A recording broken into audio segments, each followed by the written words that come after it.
Hi guys, Ken from Miniature Wargaming Warriors, and let's talk about how to plan your projects. So guys, when planning a project, what do I tend to do? So big one at the moment is the Stalingrad board project. So what have I done in preparation for doing this? Quite a few things, you might not believe it. So first of all, concept, the plan, the idea, what I was going to do and how I was going to do it. You might say, Ken, what did you do? And I'll be like, well, let me show you. So first thing is first. First thing I did was I thought, what size do I want the board to be? Okay, so I thought, do I want it to be a 4x4? Do I want it to be 6x4? Do I want it to be 8x4? What size? 8x6? Whatever, yeah? A couple of things can stop you from choosing the size you want or help you and aid you. It depends on whatever way you want to see it. Firstly, room, space. How much room have you got? Can you fit a 20-foot board in your loft? Is your missus going to go mad? Mine certainly will. So the size is going to limit you. Are you going to get a 20-foot board in your loft without your partner going off on one? Depends if you've got a friendly partner that loves wargaming. Laura's a lovely woman. She's a great woman, but she's not the greatest fan when it comes to wargaming, and I don't think she would like a 20-foot board in our loft, even though I would personally. But you've got to be fair. You can't go, I'm taking up the whole loft. Tough. So I've had to downsize. I wish it could be 20 feet. It'd be so good. Basically, I'm going to go with it was going to be a 6x4, but now it's going to be an 8x4. It's going to be great. I'm going to go with that sort of size. The reason I can go with that sort of size is how I've done the design. Basically, I've had the boards cut. So size is obviously an issue. I'm going to go with, I think it's about an 8-foot by 4-foot board. Done this instead of a 6x4 for a couple of reasons. One, I want the 6x4 wholly to be the Stalingrad actual map city-wise. And two, I know Liam really wants to do the Volga crossing badly, right? Okay, so instead of taking up 2 foot by 4 foot or a foot by a foot of the board basically, or 2 feet of the board, I'm going to add another section on, which can just add onto the side of the board, which can go on any side, and you can play it as you're coming up from the Volga and into the city itself, and that can be obviously added to the board or taken away. So that's like a little extra piece. The other good thing about these modular boards is I don't have to technically stop at a 6x4 board or an 8x4 board in this case. I can do 2-foot sections at a time. So if I want to in the future add, say for example, I do the Chemical Works this time. Okay, really famous, the Chemical Works where all the Russian snipers are trained. I might decide next time I want to do the Tractor Factory. I'm going to do the KV1 production, or I might want to do Pavlov's house. There's so many different parts of Stalingrad that I can add on to these little 2-foot sections, mix and match them up. It'd be fantastic. That is the beauty of doing these sectional boards. You can add and take bits away. Really, really good for that. So we've decided the size of the board we're actually going to do now, and we've worked out it's going to be storage wise, it's going to be fine. So we're going to split it all down and it'll be fine to pack away. You can obviously, if you've got the room, by all means put a 6x4 board up all the time and you've got plenty of room, do it. You know, I think that boards that aren't modular tend to look a bit better in my opinion. That's my opinion. I think they look better if they're not modular and they're one piece. I think it just adds to the aesthetic. It does make it look nicer. I've had a few ideas of how to get rid of that actual connection bit. It involves a lot of faffing about and a bit of an extra step. I thought of maybe, for example, between where the board joints are, you could get like a really thin bit of MDF, goes the whole length of the 4 foot, put some foam on the top, okay, maybe, I don't know, 6mm or 3mm foam board, just to cover both sides of the wood. For example, there's the wood trimming, just to cover that up. And what you could do is you could then put blending material like gravel and bricks and bits and bobs all over to blend it in so it's all covered. That's one way of doing it, sticking a big bit of terrain across that bit. You know, I want to do a railway line, so putting the railway line on MDF board and just whacking that straight over the top is an idea. Roads as well to cover that up. There's loads of options to cover it up. So you don't have to look at these lines where they are. So the next step is planning, actually physically planning where you're going to put things and how you're going to do it. Best tool for that is graph paper and a pencil and a ruler. And let's pop over to the desk and have a little sketch and see what my plans are. Okay then guys, so we're at the desk. So this is how I'm going to plan this out. So basically, I'm going to use a pencil. That there is 1 foot. So I do a little graph. So 1 foot. Okay. So we're going to go 1 foot, 2 foot. Obviously, you can use a ruler if you really want. 3 foot, 4 foot. Okay, and then we're going to go. See if I've got my ruler handy actually. No, that's right. Don't worry about it. So then we're going to go 1, 2, 3, 4, 5, 6. I'm going to set the same up. So 1, 2, 3, 4 foot. Maybe the same across there. 3, 4, 5, 6. So there's your 6 by 4 there. Okay, then I'm just going to do a quick 4 foot. I think it's just between 1 and 2 feet, so I'm not going to do it fully 2 foot. Okay. Okay, and that's the extra bit add on. So quite straightforward. I'll start with the extra bit because it's nice and simple. I'm going to basically do a river. So then I'm just going to mark in, so river, and that's going to be the Volga. Okay, so that's the river, and then what I do is you'll see me put arrows up along like this, just to donate that this terrain here is traveling up. So this is going to be about if I go, so this is 25 mil depth on the top here, so this will probably go down to about 10 mil and it will work its way up to 25 mil there. Okay, so this is going to be just, I'm going to do like craters just along, scattered along. Okay, so it's very rough drawing. I'm going to do some craters. Okay, I've also got here, so there'll be a join here. I've got the option of doing that thing I was talking about putting the bit of wood between with the foam either side. So that's a separate issue which I'll come across later in the next video. But just for planning out the board, I know for a fact in here I want at least 1 foot here by this 1 foot, so I want that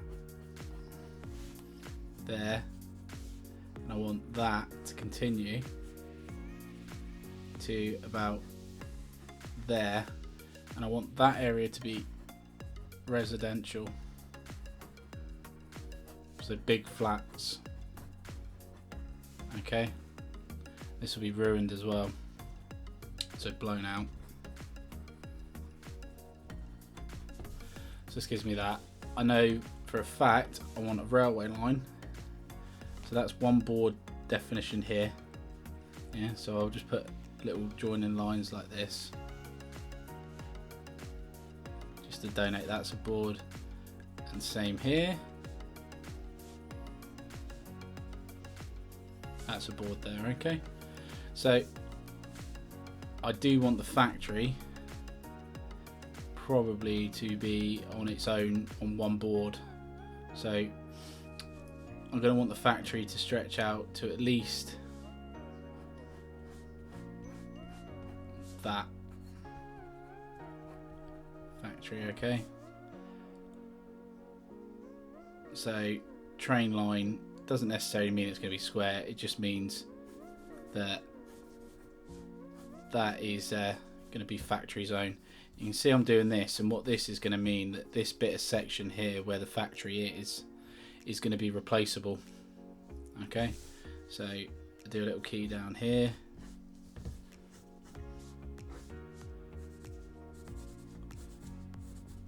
So replace able, so I can stick another bit of terrain in there. Same with the flats here. So I'm going to put that as replaceable terrain there. Okay. Do you know what? I'm going to leave that as a replaceable question mark because I might actually keep that permanent. So what am I going to do with the rest here? So I know for a fact that I want some scattered walls. Okay, along this section here. So walls. Because I want to break here, so I won't be able to get cover here. But I want it to be scattered. I want like a, probably like a ruined building over here. But I want that to be, so like, I don't know, fuel shed or something. Fuel shed to go there. So like a coal storage sort of site. I'm also going to want over here, I want to try and do a couple of buildings. So one there, one there. And I want these to be like either a power station or like a chemical, like a sewage works sort of thing. Yeah, because this is going to be chemical works on this main piece here. So sewers maybe.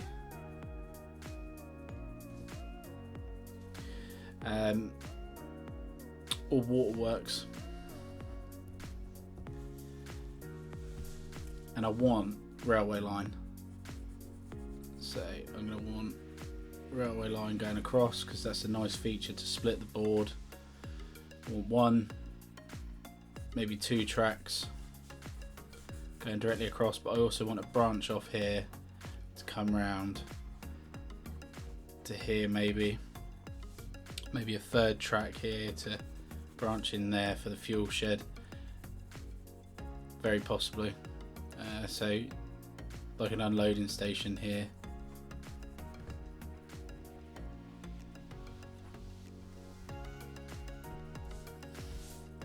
Same with down at the docks here really. I don't know if I'm going to do this as a static, it's like a wall, or if it's going to be a dock, so I have to do some research into it to see if I do any piers or anything like that coming off of it. But I do want a bit of open terrain, so this is going to be open here with maybe some trench systems, so trench works.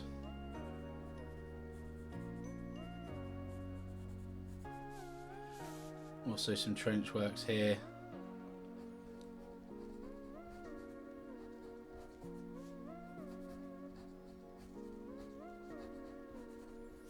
Trench works there. I want this all just to be ruined rubble. So anything that's not marked is going to be ruined rubble. But I'm just basically putting down a foundation of how I'm going to do it. So that's 4 feet, 6 feet along there.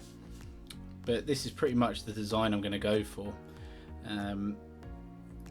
Not sure the scale of train I'm going to use. It's going to be either O gauge or H. I think it's 00. Not too sure. Whatever looks better really, and it's going to probably be permanent, the railway, because I like it as a nice splitting feature of the board.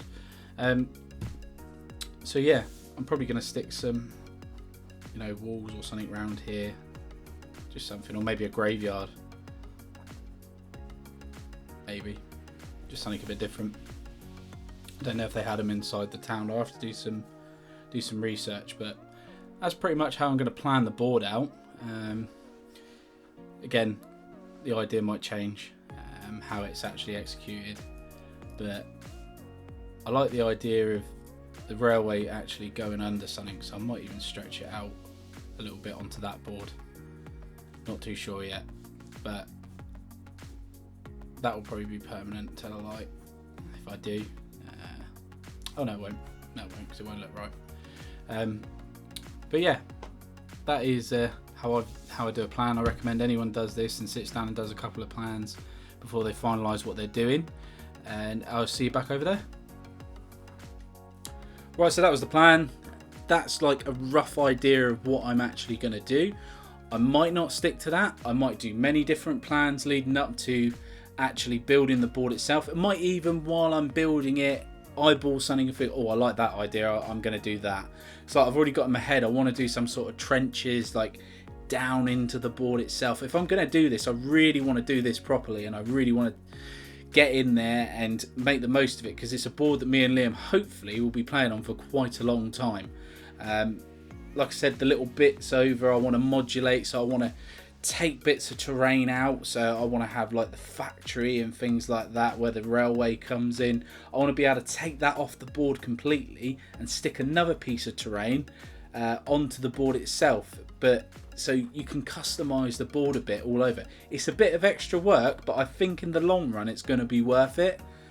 And when it comes to actually building the board itself, I have been thinking about it a lot through the planning stage, and I think it's going to be probably one of the biggest hobby challenges I've decided to set myself. I have built a board before. I've only built a 4x4 board for Bolt Action that was based in Normandy. You guys have seen it on the channel in some of the earlier battle reports. Bless the thing, it's still going, still getting strong, but you know, it needs a bit of state of repair. I've learned a lot of things just by doing that board, a lot of things really, compared to what I know now from when I first started out doing boards and terrain, especially when it comes to drying and glue, getting things set properly. And you know, I can't emphasize this enough when it comes to me building it, and I'll bang on about it now. PVA glue watered down to seal it in. You want that board to be rock solid. You don't want bits falling off, especially when it comes to terrain. You just don't want it to happen, because it ruins the aesthetic of the board. Once you've done it, you want to be able to play on it and just do minor repairs every now and then if someone knocks something. But most of the board is going to be scratch built, so it's going to be a very interesting time for me, especially since I've not really used the hot wire tool at all, which I'm sure I'm going to be using a bit of. I'm going to be using obviously my hobby knives and stuff, but this is going to be a massive project I want to do before the end of April. Everything else is kind of taking a back burner because this Stalingrad book just sounds amazing. It really does, and the enthusiasm I've got for it at the minute, all I can see is this board and that's it. And it's crazy. I've pre-recorded some videos, so like contrast painting videos, and I've recorded other bits and bobs that I can upload and things. But my hobby time at the weekend, when I get most of my time, is going to be spent on building this board. I would ideally normally take a week off work to do it, but at the moment I can't. I've got too much on at work. April I can spend a bit more time because I've got a couple of weeks off, so I might even do another board. Oh my god, what am I saying? Right, back on topic now. Divulged, sorry. So we spoke about the thinking, the planning stage. Obviously, the next stage is going to be starting the build itself. Obviously, I've started doing that by doing the frame. You want to write down on a piece of paper or just something on a notebook, whatever, on a checklist somewhere, orders you're going to do stuff in. It's very easy to get caught up in something, and I learnt this from the other board build that I did. So I would start, for example, doing all the terraforming, but then all of a sudden think, oh, you know, that's a bit wet. I could chuck the gravel on there to save myself a little bit of a step now. And then I end up doing that and get distracted, and then I forget about the rest of the board, and I turn around and, oh, I've still got all that to terraform. Oh dear. So that's quite possible. This is why I think these little sections, this part series that I'm doing for this, is actually going to help a lot. Because obviously part 1 was the building of the board. Part 2, I'm going to be doing all the terraforming. So this weekend it's going to be sticking all the foam bits and bobs down if I want any sort of like hilly effects. Drawing out on the actual board itself where I'm going to be putting bits and bobs. cutting bits to size for the different bits of terrain that I'm going to do, just marking the board out physically with a pen how it's going to go. You know, so that's the order we're going to do the board in. That's the order I'm going to do the board in. So that's the 3 steps that I think you should follow. Other things to think about, obviously, when you're doing this is materials. So having your materials in advance and planning in advance what you're going to actually do. So I'm trying to do this as cheap as I can. Okay, it's not because I am, you know, tight or anything like that.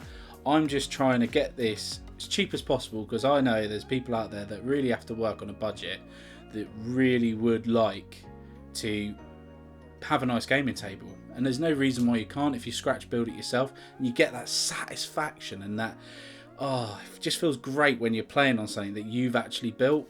It makes a massive difference, and this is why I'm doing it in these sections, because I want people to build this board along with me.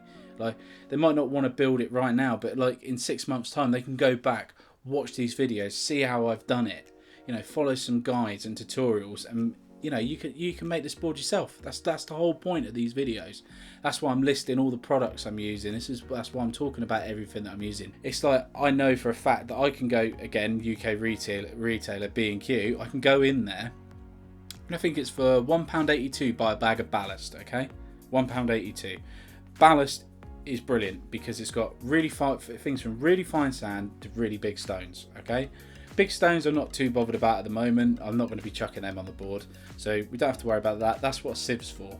So all we're doing is we're going to dry out the ballast, because you get like I think it's like a 5 or 10, I think 10 kilo bag, or it might even be bigger. It's massive.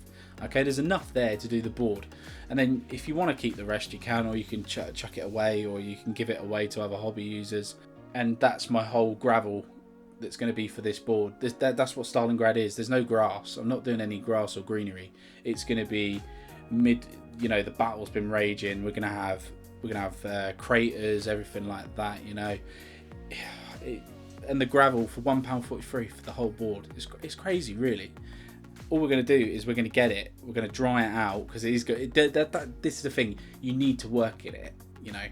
You have to work at these things. You can't get things for cheap and it'd be perfectly ready to go. So the ballast, when it comes, because it's from Builder's Merchant, it's going to be wet, so you have to dry it. There's several ways you can dry it. Obviously, you can leave it out in the sun, you can leave it next to a window. So what I'm probably going to end up doing is getting a couple of baking trays, and I'm just going to leave them next to a window really thin. So I'm not going to leave it really thick, because if you leave it thick, the top layer will dry but the stuff underneath won't.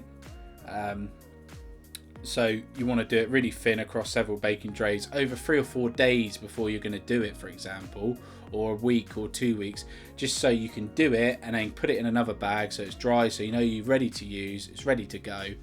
Happy days.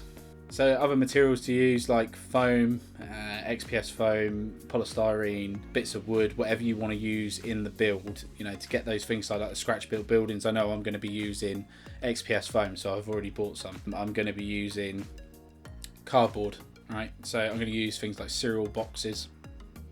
I've seen like designs where people have done brickwork. You can do it out of foam, stand there and draw it in by hand, or you can use a roller brick that you get from Green Stuff World, which I've shown off on the channel before. Basically just roll it into the foam and it indents. It's a no-brainer, saves so much time. It's little shortcuts like that. I've seen on War Games Illustrated, I've seen that there's a guy who's done a Stalingrad board on there. Oh my god, that is like superb. He's printed out brickwork basically and just glued it onto the card, and he's put foam in the middle and he's put card on the inside, so he can just have brickwork on the outside, but then on the inside he can use just flat colours for like the inside of the buildings, which looks absolutely superb. Looks amazing. Really, really does look good. You know, you're going to need some tools as well. So number 5, so what your basic tools you're going to need. So I'm going to use hobby knife, which is like, I think it's an X-Acto blade in the US, but everyone knows what hobby knife is. Just a really sharp blade basically. You're going to need a saw, ruler, metal ruler. Should always be metal, because when you're coming down it, you don't want to cut into the wood when you're using with your scalpel and that. I'm going to need little things like a protractor maybe to measure some angles, a carpenter's true square fit. I can't remember what it's called, but it's like a perfect right angle, so you might want that. You're going to need some glue, and you might even need a hot wire cutter, which is not essential, but I'm going to probably use one because I got one for Christmas, luckily. Laura bought me one for Christmas, so I'm going to use it. So you've got all these other things. Most of us in the hobby have these bits and bobs. If we're thinking about doing a board, we've already got most of these tools, luckily. But that is literally my planning preparation for this Stalingrad board. Like I say, the next part, I'm lucky I've got Friday off this week, so I'm going to be doing some filming Friday for it. The next part will be out Saturday, so part 2, all the terraforming. I'm going to be showing you how to make some, it's like a sculptor mold sort of thing, really quite cheaply, with plaster of Paris and toilet roll and stuff like that. That's loo roll, or just cheap stuff. Just show you how to do that, and it works the same as sculptor mold really. There's tutorials online how to do it, but I'll just show you how to do it anyway. I've not even made any up myself yet, but I know it should work. The theory behind it is it should work, so I'm going to use that to go over the whole board as like my terraforming, and because I don't want the board to be flat, and I want not rolling hills, but I want indents. I don't want it to be perfectly flat. I want certain things to be built up, like a big nice build up of rubble or something like that, because I want line of sight blocking. Because foremost, this isn't a diorama, this is like a gaming board. I know it would be really nice to do some trenches, so to get all that and sort that out as well for the trenches. But that's what it's going to be like on Saturday's video. So that's that part of the ramble over with. Let's head over to what I've actually done this week painting wise, and so come and join me at the table again, and I'll catch you back here after. Right then guys, first things first, we've got the Army of the Dead figures. I've painted all these with contrast. There's 20 figures here. Took me about, I would say, just over 2 and a bit hours to paint all 20 of these from start to finish, including basing. Really quick, really simple technique to do. You can find the video for this on the YouTube page. I'll put a tag in the top corner here now, so you should be able to see it pop up. So you just click that and follow the link. Really lovely how they've come out, especially with the bases. Literally probably some of the best contrast models I've enjoyed doing, especially around the bases. Really simple with some cotton wool, some cotton bud stuff, teddy bear fur, just a bit of airbrushing. It didn't take long at all. So that's those guys. So next lot, I've managed to do some characters. This is ahead of me and Liam playing some Lord of the Rings. We're going to do the start of the first film, so the Fellowship, all the way through with the books for the Two Towers and also the Return of the King. So we're going to do all the scenarios in the books. That's going to be coming to the channel shortly. Got Gandalf here. He's probably my most loved contrast model that I've done so far. I stuck him on the Lord of the Rings Facebook page for the Middle Earth Battle Group, and the guys really seem to like him. I think he's really cool as well, especially around his face. It just gives you, it just looks like Gandalf from the films. That's what everyone's been saying anyway. So Gandalf, probably my favourite there. You've got Legolas. You've also got, not a lot of people seen this, especially if they've only watched the films and not listened or read the books, Tom Bombadil. He's a character in the films, which I won't go into very much because it's a bit of a spoiler. Not the films, the books. Don't want to go into a bit of a spoiler about him, but he's a really fun and cool character. He's good, so I can't wait to use him. He's got quite unique rules in the game, but that's done in contrast, and he's come out really nice. I've got the 3 ring wraiths that are painted up. Again, these are with contrast paints, and they're looking absolutely stunning. People again have commented to say they look really good. The basing and that is just that Luke APS basing. It's just a really simple and easy technique to actually do. So that's those. Right, so next lot of guys is the Mauryan Orcs. 40 of these guys, all painted in contrast again. These I had to do in batches of 10 really. I started off by sorting out all the poses. I saw that on Goober Town Hobbies, how he batch painted 100 grots.